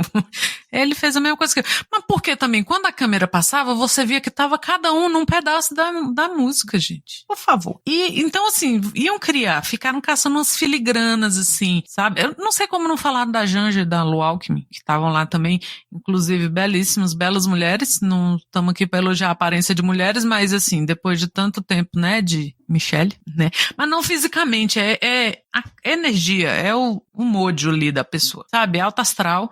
Uma zoeira, um povo aplaudindo e assoviando, gente, dentro da, né, esses decoro brega assim. E o deputado lá, o deputado da Bíblia, aquele que falou pro Jair... aquele print que você mandou. Só um louco pra falar com outro louco, não sei se os ouvintes lembram disso, né, aquele deputado, eu esqueci o nome dele, que ele falou na Câmara, né, quando tava falando sobre Bolsonaro de coronavírus e tal, e ele tá lá no meio da galera que tá em pé lá atrás, depois peguem o vídeo, e tá lá balançando a Bíblia, exaltado, emocionado com o discurso do Lula, cara. Nossa, e o print que você mandou é muito bom, porque parece aquela cena de Onde Está o Oli, que tá cada um fazendo uma coisa e ele super aleatório com a Bíblia gritando assim no meio. E alguém postou também uma foto do staff que trabalha, né, no cerimonial do TSE. Então, o pessoal da Copa, o pessoal da segurança filmando Lula e assistindo. Foi super bonito, foi muito significativo. O diploma é impresso num A3, então desse tamanho assim, ó. É um diplomão, aquilo ali, ó. A parede, né? Por isso que o povo tem um instituto pra botar as coisas tudo bem, porque só o diploma ocupa uma parede todinha da pessoa. Tem que ter um instituto, dentro de casa não vai. Então foi super significativo. Aí depois veio o quê? A fala de Xandão. E Xandão estava para arrepiar. Certeza que Jair ali tremeu. Já foi atrás do passaporte italiano. Porque Xandão só não falou o nome dele, mas ali arrasou. Falou mais tempo que o Lula, se eu não me engano, não foi? Acho que foi um pouco, sim. O Lula falou quase 15 minutos, né? E o Xandão acho que falou um pouquinho mais. Thaís, você afinal assistiu do Lula ou só ficou no do Xandão mesmo? Não, infelizmente eu não consegui. Minha vida tá uma loucura esses dias. Não consegui parar pra assistir. Eu comecei a assistir, mas aí quando começou o hino nacional eu tive que fazer outras coisas, não voltei mais. Esse é o problema, entendeu? Eu inventei de tomar banho, me depilar, é por isso que feminista não se depila. A pessoa inventa de se depilar, perdeu o discurso de Lula, tá vendo? Por isso que política e depilação não combina. Não combina, velho, não combina. Tenho que levar esse aprendizado pra vida. Mas assim, eu consegui pegar o discurso do Xandão, né? E foi muito do que a Ana Raíssa já falou, né? Que foi muito enfático, sim, sobre um pouco do processo que foi, né? Que a gente conseguisse, de fato, chegar a esse momento, né? Conseguisse ter uma eleição com um mínimo de... Porque crimes eleitorais aconteceram, a gente sabe que aconteceram muitos e a gente já listou aqui várias vezes aqui no podcast. Mas que graças à atuação, eu diria, do Xandão mesmo, porque a gente for juntar, assim, o STF todinho, os S tudinho que tem, não tem ninguém que chegou aos pés do que Alexandre de Moraes fez. Inclusive, a gente muitas vezes foi crítica às decisões dele, que depois se mostraram acertadas, né? Então, assim... A gente vê que todo esse processo de manutenção da democracia, né, como tudo isso foi feito a partir de coisas, assim, muito de detalhes que fizeram a diferença, né. Ele falou categoricamente, só faltou citar o nome de Bolsonaro, né, tudo que foi feito para se tentar impedir que as eleições fossem feitas de forma democrática. E por mais que Lula já tenha sido presidente 2 vezes, por mais que ele tenha tido governos muito importantes, né? Tudo que já aconteceu na história política dele, na história política do país, tá marcado, tá gravado e foi muito importante, mas, assim, eu não sei como vai ser esse próximo governo do Lula, né? Eu não sei se ele vai conseguir fazer um governo melhor ou pior, porque a conjuntura política é diferente, apesar dele estar prometendo fazer um governo melhor, e eu acredito que ele pode conseguir, porque ele não só tem experiência, mas ele sabe fazer as coisas. Esse governo é muito importante, porque é uma coisa completamente... Assim, por mais que eu tenha 1000 críticas à FHC, eu acho que eu já falei aqui que eu sou filha de professores universitários, então eu era uma criança que tinha medo de não ter universidade pública para estudar quando eu crescesse. Ai, que chatinha. eu era muito otária. Hoje sou um pouco menos. Mas, assim, é completamente diferente você receber um governo das mãos de FHC e você receber das mãos de Bolsonaro, né? Bolsonaro praticamente tá saindo da beira do apocalipse, né? E se tivesse ganhado mais uma eleição, teria completado. A gente ia chegar e ia bater os 4 cavaleiros na porta de cada um e carregar todo mundo pro inferno. Ou pro céu com tripitudo, né? Que, na verdade, eu acho que esse povo votou em Bolsonaro porque eles queriam justamente acelerar o apocalipse, né? Porque tem o crente aceleracionista que quer que o mundo acabe logo para ele encontrar Jesus. Jura que vai encontrar Jesus. Crente aceleracionista. Ai, meu Deus do céu, cara.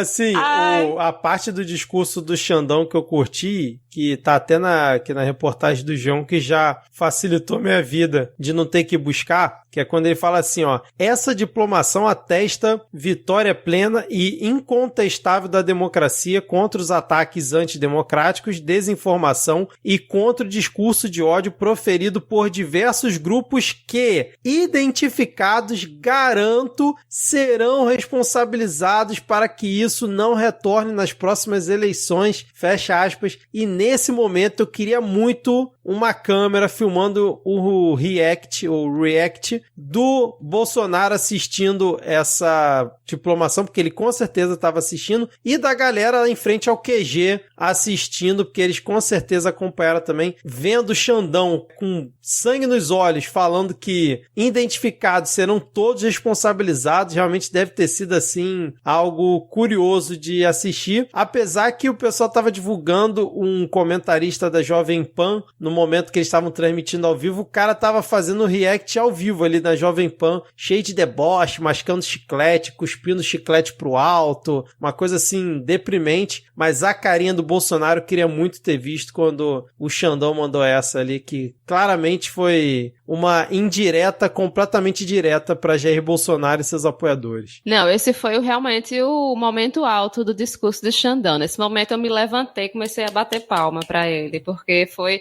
daquelas... A gente que fala tanto sobre impunidade aqui, né, chega a dar um ano e faz, eita porra, vai dar em alguma coisa.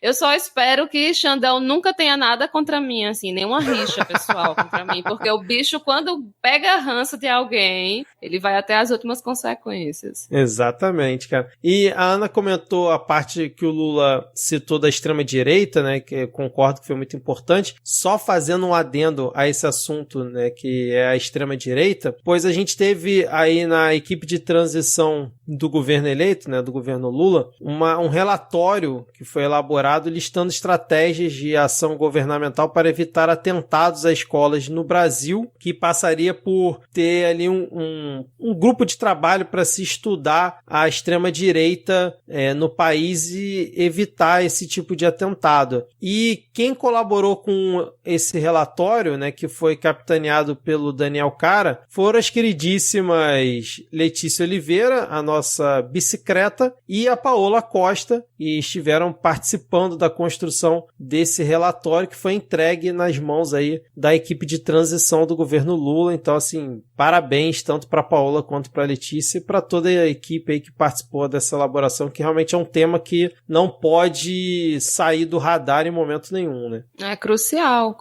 porque é algo muito... A gente que não enxerga essa questão da cooptação do homem branco frustrado com a vida, né? O jovem branco frustrado com a vida, não percebe como isso é perigoso, e com esse monte de arma, né, que está espalhado no Brasil, a gente já tem visto, né, um acréscimo desses atentados. Então, assim, é muito importante, de fato, conseguir barrar esse tipo de cooptação, porque torna essa frustração do macho incompreendido, né, do macho insatisfeito com a vida, que descamba para a misoginia, é algo muito problemático e que, de fato, é muito importante ter políticas públicas que foquem nisso, que deem essa atenção para isso. Excelente. E falando em gente reprimida, mimada, né, homem branco fazendo merda, tivemos, Ana Raíssa, aí na sua terra ontem, que foi a situação que te deixou ilhada na festa do trabalho, tendo que beber e comer ainda mais, foram os terroristas bolsonaristas. Podemos chamar de terroristas o que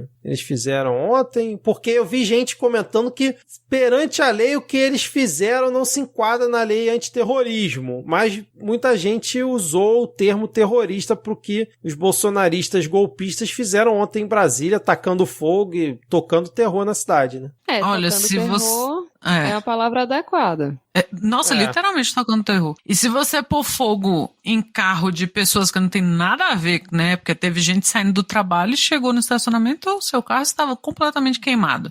E escondendo botijão de gás ao redor do carro, deixando lá estrategicamente posicionado, não é terrorismo? O que será terrorismo? Professor se manifestando por melhores condições de trabalho ou estudante se manifestando por não ter bolsa cortada? Não, tentando então, jogar o ônibus do viaduto. Vocês viram essa? Que coisa... E um colega de trabalho estava passando no viaduto na hora. Ele falou que só foi entender depois que ele passou. Porque ele tava fazendo o viaduto por baixo, era já umas 8h30 da noite, e ele não entendeu. Quando ele viu aquele ônibus em cima, Ele falou que a primeira coisa que passou na cabeça dele foi um assalto a banco. Ele falou, caramba, será que teve algum...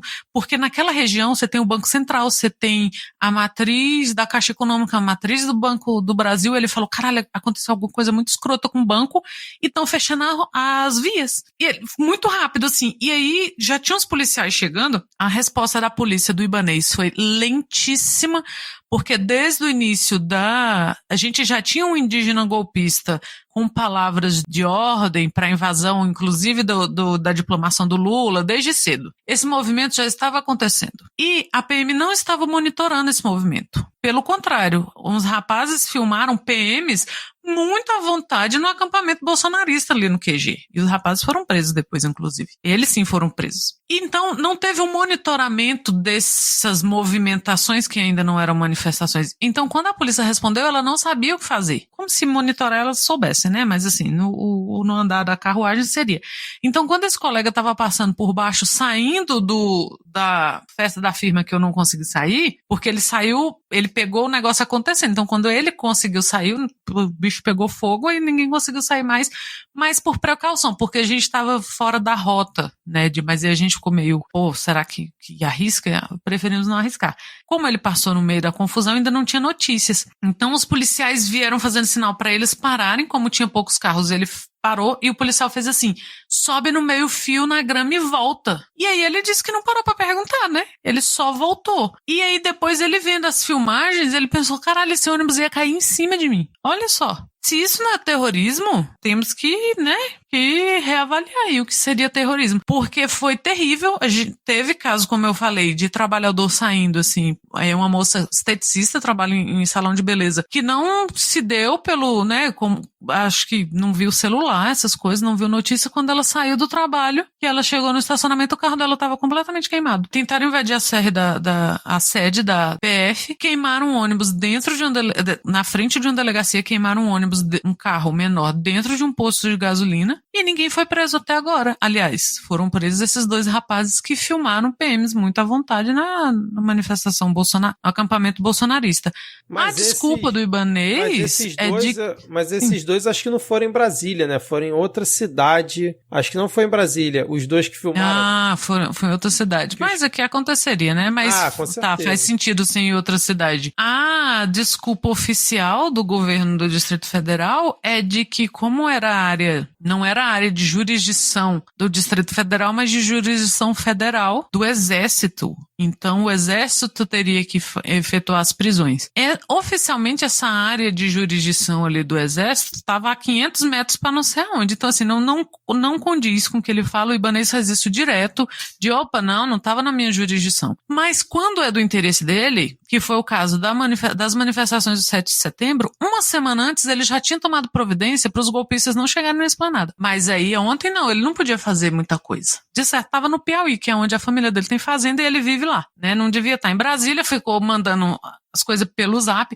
Toda vez que ele faz uma pataquada dessa, daqui a pouco sai na mídia. Ele não estava em Brasília, ele estava no Piauí. Então ele nem sabia do que ele estava falando. Foi assim, terrível. Hoje, quando você passa, durante o dia você passava na região onde aconteceu, ainda estava fechado. Mais cedo, anteontem, a gente recebeu lá no trabalho, um colega recebeu uma mensagem de um amigo falando assim, o acesso ao aeroporto tá fechado. Tem alguma notícia? E esse colega é jornalista, então esse amigo mandou pra ele assim, o que tá acontecendo? E ele falou, gente, o acesso ao aeroporto tá fechado. Não saiu nada na mídia naquele momento. O que ele apurou na hora? Que era um grupo de indígenas que estavam nos acampamentos bolsonaristas com um monte de criança. E que foram tentar fechar o acesso ao aeroporto para, né, pro Lula não se diplomar e não sei o quê, mas a polícia resolveu ali em 1 hora e não causou grandes transtornos. Tô mentindo, isso foi sexta-feira. Nesse mesmo dia, esse grupo de indígenas se dirigiu a um shopping e causou um tumulto lá, o shopping meio que foi fechado às pressas. E reabriu depois. Ontem, esse mesmo shopping fechou com cliente dentro das lojas. Eles fecharam, eles preferiram nem deixar os clientes saírem, fecharam com o cliente dentro da loja. Tamanha a bagunça e o furdunço desse grupo de pessoas, inclusive vários indígenas. Eu não tô por dentro de como tá se dando o papel dos indígenas nas manifestações bolsonaristas, mas eles estão meio sendo usados de token, você vê pelas falas de algumas pessoas nos vídeos que eles mesmos gravam. Gente, a polícia levou o índio, chama um branco pra ajudar, coisa nesse nível. Então você vê assim que eles estão usando de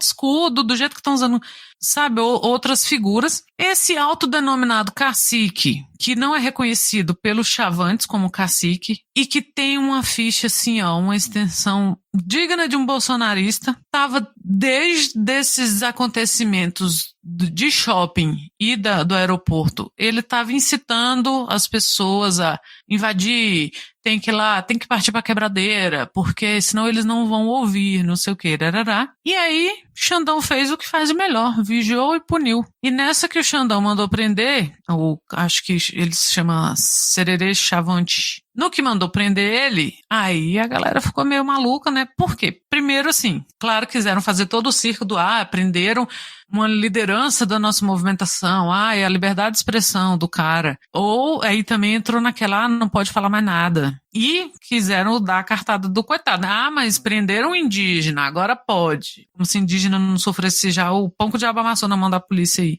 durante toda a história. E aí, a mulher dele chamou o jornal, só que os veículos de comunicação, eles estão meio nessa de manifestação bolsonarista. A priori, eles não querem cobrir. Você sabe que vai ser uma maluquice dessa. Então, mas aí ficou essa confusão, ele foi levado pela polícia e eles tentaram invadir a delegacia. Que é a maior bobagem branca que você vai ouvir na sua vida. Porque quem mais invadiria uma delegacia, né? E aí tudo começou. Mas assim, com requintes de terrorismo. Isso de você botar fogo em carro, sabe? Do pessoal que estava estacionado, porque estava trabalhando ali no estacionamento do Varig e em outros lugares. E deixar botijões de gás estrategicamente colocados ao lado do carro pegando fogo, sabe? Isso é estratégia terrorista. Não, e tu viu eles tacando fogo, destruindo o carro em frente ao Coco Bambu? Que, porra, é onde provavelmente deve ter um monte de bolsonarista, né, cara? Eles são completamente alucinados, né? Não tem estratégia nenhuma. Nem, se fosse uma coisa legítima, tava errado porque não tem estratégia nenhuma. Aí vem por conta do MST. Meus queridos, o MST sabe o que tá fazendo. Você nunca vai ver o MST fazendo uma lambança dessa aí, quando quer protestar, mesmo que por meios mais contraditórios e violentos, que não sou eu que vou dizer que não são válidos. Mas olha a lambança, olha o tipo de coisa. Aí começa um tal de não. Esses dias fizeram um videozinho com camiseta de Supremo ao Povo, dando o dia, a hora e o nome de que eles iam fazer e acontecer. Os mesmos caras apareceram com a mesma camiseta nas filmagens e aí, de repente, viraram petistas infiltrados. Sim. Sabe o que o petista estava fazendo ontem, que foi dia da diplomação de Luiz Inácio? Tomando sua cerveja, cantando seu samba e comemorando que Margarete Menezes é nossa ministra da Cultura e que Luiz Inácio é nosso presidente. Ninguém estava interessado em ir para frente do Coco Bambu, queimar ônibus, empurrar ônibus de viaduto, sabe? E aí pegou super mal para eles, porque nem entre eles esse negócio cola de que eram esquerdistas infiltrados. Virou um peteco, tá ali, parece uma mini cena de guerra, porque tá bem localizado, assim, é um lugar bem restrito, mas esquisitíssimo, e absolutamente ninguém foi preso. Não, e tipo assim, a galera começa, não, é a esquerda querendo... Minha gente, a esquerda não precisa fingir nada. Os bolsonaristas já estão fazendo muita merda. Tipo, a gente não tem nenhum, zero. Qual seria o motivo da esquerda querer sair queimando o ônibus, batendo na polícia? Pra quê? Pro povo ficar contra a direita? Pra ficar, nossa, realmente... Não, pô, de jeito nenhum. Não faz o menor sentido. Como você falou, pô, a gente quer ser feliz. A gente não vai ficar criando atentados pra... O povo saiu da diplomação do Lula, foi pra um samba ali na casa do Cacai, ali no Lago Sul, sabe? Por favor, respeite a nossa festividade. E sobre essa história, né, do Ibanez ter dito que, não, foi perto de área militar, não sei o quê. A própria PF falou que isso aconteceu em diversos locais de Brasília. Brasília é uma grande área militar, só tem área militar em Brasília. Só quando convém. Aí a polícia falando, né, que estão estão reconhecendo os manifestantes. Olha, pelo amor de Deus, né? Tipo, a polícia brasileira que tem histórico de prender gente com pinho-sol na mochila, vê um cabra tocando fogo num carro e faz, não, temos que reconhecer os manifestantes primeiro.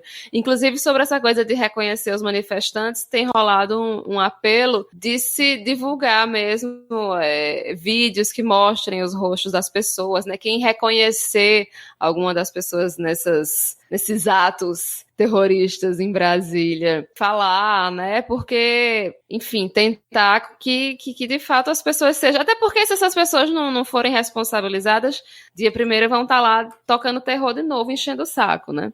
Aí, é muito difícil acreditar que bolsonarista fez essa bagunça toda por causa de um indígena, a gente sabe que bolsonarista não gosta de indígena, como é o ex-ministro, odeia o termo povos indígenas, e, enfim, não só não causaria essa revolta por ter sido um indígena preso, como foi uma prisão temporária, uma prisão de 10 dias. Entendeu? Não tem motivo pra... A galera tava puta porque Lula tinha sido diplomado e aproveitaram essa situação pra inflar e causar esse terror, causar essa bagunça. E lembrando que a prisão do índio foi solicitada pela PGR. O Alexandre de Moraes apenas autorizou, né? Sempre bom a gente relembrar isso às vezes, porque quando se é noticiado, muitas vezes eles só reforçam a questão do Xandão. Mas assim, a gente vai continuar acompanhando. Na próxima semana a gente vai ter um episódio especial, então não sei se a gente vai comentar alguma coisa, mas por acaso tiver espaço no outro episódio e a gente tiver novidades, a gente atualiza aqui também. Bom, PEC da transição foi aprovada no Senado, isso é quase uma atualização de notícias passadas, né? Que no último episódio a gente comentou que ela tinha sido aprovada na CCJ, depois no dia seguinte da nossa gravação ela foi aprovada no Senado em 2 turnos, com uma folga até que boa. Inclusive, tem senador do PL que votou a favor da PEC, ou seja, votou aí a favor do projeto que é articulado pelo governo Lula. Ainda não é um projeto do governo Lula, porque o governo Lula, pasmem os senhores, ainda não assumiu, ainda é o governo Bolsonaro, né? Inclusive, o Bolsonaro tá calado, né? Os caras tocaram terror em Brasília e ele simplesmente tá quieto como um bom arruaceiro e incentivador do caos que ele é, né? Porque ele podia simplesmente pedir pra galera parar com o que estava fazendo, mas óbvio que ele não quer isso. E aí, depois de aprovada no Senado, a PEC da transição vai tramitar pela Câmara dos Deputados e todo mundo estava na expectativa de que já fosse votado nessa semana que a gente está gravando. Só que o nosso queridíssimo Arthur Lira já indicou que precisa discutir com os líderes, precisa, né, definir algumas questões, ainda não está tudo, né, azeitado e que o mais certo é que isso seja votado apenas na semana que vem. Só que ao mesmo tempo, como o Thaís comentou mais cedo, já teve o Ricardo Barros falando que não, a PEC vai ser aprovada sim, isso está garantido. Teve o deputado do União Brasil, que foi definido como relator na Câmara dos Deputados, dizendo que pode ser que seja votado na quinta-feira essa PEC, então tá meio nebuloso. Mas por que Arthur Lira também está dizendo que talvez a PEC seja votada só na semana que vem? Porque o STF começou o julgamento do orçamento secreto semana passada, interrompeu após a Rosa Weber falar, após as partes também falarem, PGR, né, os advogados, né, então nenhum ministro declarou seu voto ainda. Teoricamente, o julgamento volta essa semana, inclusive amanhã, né, do dia que a gente está gravando, e coincidentemente Arthur Lira apresentou uma proposta para, vamos dizer, regulamentar o orçamento secreto, foi protocolado hoje na Câmara, e enquanto isso ele diz que a PEC da transição só vai ser tramitada na semana que vem. Por quê? Estão comentando, né, conversa de bastidores, né, que os jornalistas estão divulgando que Arthur Lira vai segurar a PEC da transição para aguardar o julgamento do STF, ao mesmo tempo em que passa esse projeto de lei que eles protocolaram hoje, já estão falando em votar na quinta-feira, ou seja, seja, 2 dias depois, em que definiria que o orçamento secreto tem ali a indicação de qual deputado fez a solicitação, isso seria publicizado. 80% dos recursos iriam ser distribuídos de acordo com o tamanho das bancadas partidárias, sendo 2/3 para a Câmara dos Deputados e 1/3 para o Senado. Do restante, 7,5% ficaria com a mesa diretora do Senado, 7,5% com a mesa diretora da Câmara. Eu fiz as contas aqui, isso dá pouco mais de R$1 bilhão, sendo que o montante todo são 19 bilhões. Se ficar 7,5% ali com Arthur Lira, né, é uma boa grana. E 5% com a Comissão Mista de Orçamento. Então, qual é a jogada de Arthur Lira nesse momento? Enquanto ele segura a tramitação da PEC da transição, o STF vai continuar o julgamento do orçamento secreto e ele, em paralelo, apresenta um projeto de lei para justamente, vamos dizer assim, regulamentar os pontos em que claramente são inconstitucionais, ao mesmo tempo em que mantém a distribuição dos recursos de acordo com as bancadas partidárias, ou seja, as maiores bancadas vão continuar tendo a maior fatia do bolo e ele segura aí uma boa fatia também na sua mão e na mão do Pacheco, direto ali com a mesa diretora. Como é que vocês viram essa movimentação? Que assim, foram vários temas que eu falei aqui, mas porque todos eles acabam conectados através de Arthur Lira. Não, a minha vontade é chamar o Glauber para dizer para Arthur Lira o que ele merece escutar, né? Perigo Arthur Lira querer caçar o mandato dele de novo. Mafioso faz essas coisas, né? Gosta de manter reféns. Ele tá mantendo a PEC refém para conseguir o que ele quer. Tô tendo até um déjà vu, assim, com não saudoso Cunha. Mas eu tenho a impressão de que Lira é ainda pior, né? Porque ele ainda consegue fazer umas jogadas assim que... Não sei se porque o governo era o Bolsonaro, mas a impressão que dá é que ele ainda é mais ardiloso. E o meu medo é esse tal desse orçamento secreto nunca mais acabar. Porque se não acabar agora, não acaba mais. Eles não vão mais abrir mão disso, não vai ter articulação em lugar nenhum que vai acabar com esse inferno. E é disso que o Arthur Lira tá aí, né? Ó, não vai passar porque eu tô de olho aqui. Quer dizer, vamos ver de que sai. Mas eu concordo com o Thaís. Ele é ardiloso, gangster, safado. E periga ser pior do que Eduardo Cunha, viu? Eduardo Cunha é esse que ficou mais rico na cadeia, não nos esqueçamos. Sempre bom lembrar. E só fechando a PEC da transição, seguiu os termos no Senado que a gente tinha falado no episódio passado, não foi alterado nada. Vamos ver se na Câmara dos Deputados também não vai ter alteração. Se tiver alteração, aí lascou, porque vai entrar pelo recesso do Congresso, não vai dar tempo de pagar os R$600 em janeiro, aí começar a ser um barata voa, vai ser o caos. Tá arriscado quererem inventar que vão precisar receber aquele adicional, né, quando eles precisam trabalhar durante as férias. Então, assim, é bom a gente ficar muito atento para ver o que vai acontecer. Eu acredito que se Arthur Lira conseguir passar esse projeto de lei a toque de caixa que ele está fazendo, ele vota a PEC da transição do jeito que vier mesmo. Não vai alterar nada, vai negociar ali, ó, vamos aprovar logo isso porque a gente já regularizou aqui o orçamento secreto, o STF, por sua vez, segura, alguém pede vista ou julga que não, agora que a Câmara já passou esse projeto de lei, tá tudo certo, e vida que segue, como disse a Ana Raíssa, o orçamento secreto simplesmente vai continuar existindo e a gente vai ter que aturar isso durante o governo Lula, vai ser complicado, cara. E pra gente ver como que a figura do presidente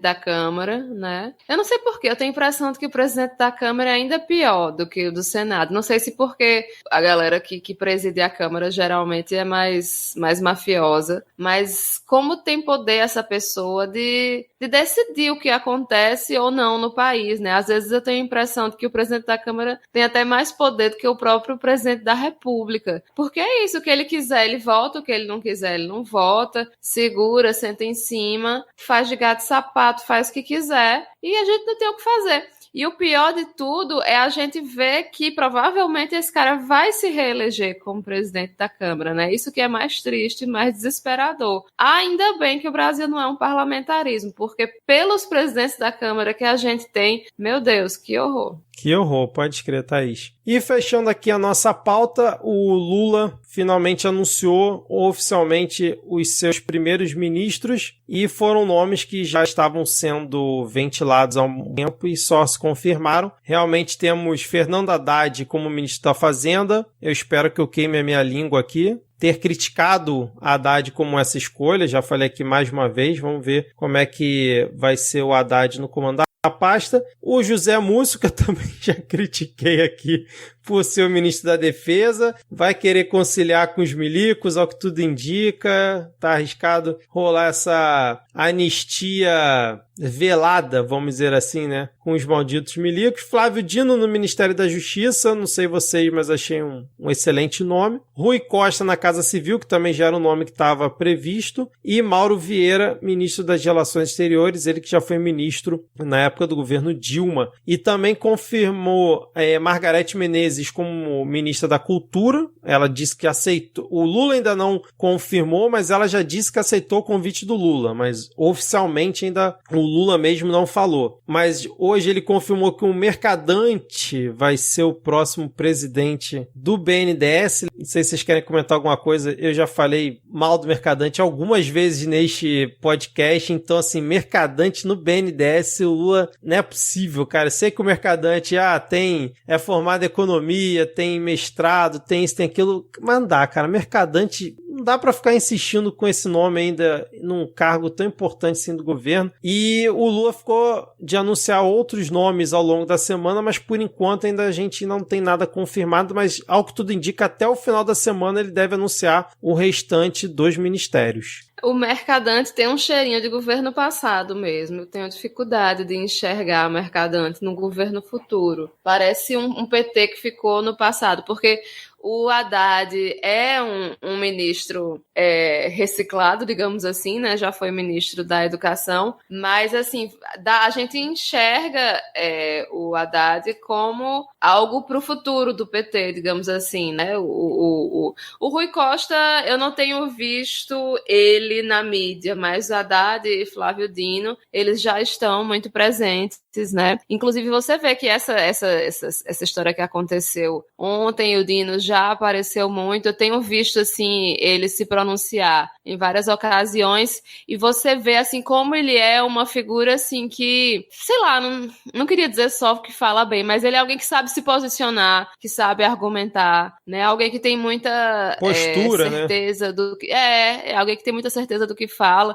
Então assim, eu tinha ficado triste de não ter o Flávio Dino no Senado, porque eu ainda acho que ele seria um senador muito importante, mas tenho visto com bons olhos a indicação dele, porque eu estou vendo que ele também provavelmente vai ser um bom ministro também, né? Então, vamos ver aí. Mas é isso, né? Você, como a gente já falou aqui, nomes como Flávio Dino, como Haddad, como Rui Costa, estão sendo, eu acho que é um tubo de ensaio mesmo do PT para ver quem se sobressai para as próximas eleições. Quer dizer, o Flávio Dino, eu até não sei porque ele não é do PT, né? E a gente sabe que o PT nunca vai apoiar alguém de outro partido. Mas, sei lá, se for o caso, ele se filia ao PT depois para se candidatar também não seria impossível. Eu tô na mesma que vocês, assim. Acho o Mercadante meio já nada a ver com o governo vindouro. Vamos ver como é que fica. Espero que o Haddad seja uma boa escolha e eu concordo com o Thaís. Eu acho que o Haddad é uma preparação do PT, né, pro nome assim. Embora eu acho que o maior acerto do PT seria apoiar o Flávio Dino para qualquer coisa que o Flávio Dino queira fazer. Estou botando todas as minhas expectativas nele. Não me decepcione, Flávio Dino. É isso então, fechamos aqui esse nosso episódio. Com 3 pessoas conseguimos falar pra caramba, já estamos há mais de 2 horas gravando. Só fechando aqui, não vou falar o recadinho que cada um mandou, mas citar nominalmente aqui a Shiba da Goiaba, o Lucas Vidal, o nosso querido amigo Hélio, o Eu Tô Pra Lá de Marrakech, o Elisnei Menezes, o @Linkcai, a Monótona na Vida, a querida Ana Penalva, a Sheila Bertolini, a Mariane Urque, o Marco Galo Metal, a Silvia de Cássia, todo mundo aí que mandou mensagem lá no tweet de gravação. Então fica aqui um abraço aqui aos 48 do segundo tempo, para não passar em branco. E muito bonitinhos os bichos, os pets de vocês, viu? A gente não pode ler todas as mensagens, que foram muitas. É mais do que post dos salves esse de hoje. É. Mas sempre gosto de ver as fotos dos bichinhos de vocês. Exatamente. Vamos então agora para as dicas culturais, rapidinho. Eu quero indicar um filme que eu achei divertido. Pelo título, eu falei, cara, isso deve ser uma galhofa inacreditável. Mas aí um dia tava lá no top 10 do Netflix, no outro dia também. Quando eu vi já tava umas 2 semanas lá. Eu falei, eu vou dar play nisso aqui. Que é o filme O Troll da Montanha, que é um filme norueguês, que a sua sinopse é a seguinte: uma explosão nas montanhas desperta um troll enfurecido. Para lidar com a onda de destruição e caos, as autoridades convocam uma destemida paleontologista. Então, essa é a sinopse de O Troll da Montanha. Achei um filme divertido, bons efeitos visuais, achei uma boa produção. Tenho gostado desses filmes fora do eixo aí Hollywood, né? Então, assim, fica a recomendação aí, O Troll da Montanha. A minha recomendação é o de sempre, que é o podcast Suposta Leitura, que eu faço com o Lucas Mota, que ganhou recentemente o Jabuti, romance de entretenimento. É meia hora, são episódios quinzenais, então uma vez a cada 15 dias temos episódios discutindo sobre algum livro especificamente ou sobre algum tópico de literatura, então vale o play lá, eu acho que vale, né? Então você tem que ouvir agora para me dizer se vale. E é a minha dica de fim de ano corrido, de quem não assiste nada, mas assisti Wandinha, que foi a dica do Vitor da semana passada, e reitero. Bom saber que você curtiu, Ana. Pô, bom demais. Gena Ortega arrasa. E olha que a Bia Falcão não tá aqui dessa vez, né? Ela falou que quem não gostava de... Tinha que morrer, quem não gostava de... Como é que é? Do diretor. E eu fiquei bem caladinha na minha. Porque eu acho o Tim Burton superestimado pra caralho. Ninguém aguenta mais Tim Burton. Mentira, eu não aguento mais Tim Burton. E eu achei ótimo. Por quê? Porque não tinha nada do Tim Burton. O Tim Burton tinha caído num vício dele mesmo, assim, que não aparece no Wandinha. Então está ótimo. E eu tô gostando das especulações de quem seria a mãozinha, né? Será que é a mãozinha do Jaime Lannister? Não sabemos. Um beijo pra Bia, que nesse momento está ouvindo esse episódio e já preparando a ADM me bloqueando pra mandar nas pra redes Ana. sociais. Me bloqueando nas redes sociais. Deixar de seguir. Eu tô meio sem dica essa semana. Eu quero começar agradecendo, né? Eu essa semana não vou falar do Catarse porque encerrou na última sexta-feira, mas eu quero agradecer meus colegas aqui do Midcast que ajudaram na divulgação. Quero agradecer aos ouvintes do Midcast que não só ajudaram na divulgação, mas também eu sei que teve ouvinte que apoiou. Então, assim, muito obrigada pela força de vocês. Eu vou indicar a série nova que eu comecei, nova mais ou menos, né? Comecei essa semana a assistir uma nova série de Star Trek, eu terminei a que eu estava assistindo, terminei as 7 temporadas de Star Trek de Space Nine, aí comecei a assistir Star Trek Voyager, que é a última série de Star Trek que tem na Netflix para eu assistir. Vou ter que assinar outro serviço de streaming para poder assistir o resto quando terminar essas outras 7 temporadas. Mas já gostei muito dessa série. Do começo, gostei da forma como eles começaram. Para quem gosta de ficção científica, que mexe bastante com a parte científica da ficção, com conceitos de física e tal, tem bastante disso, é bem legal. Nessa série, inclusive, a capitã é uma mulher. Gostei da capitã. Então, recomendar aí Star Trek Voyager.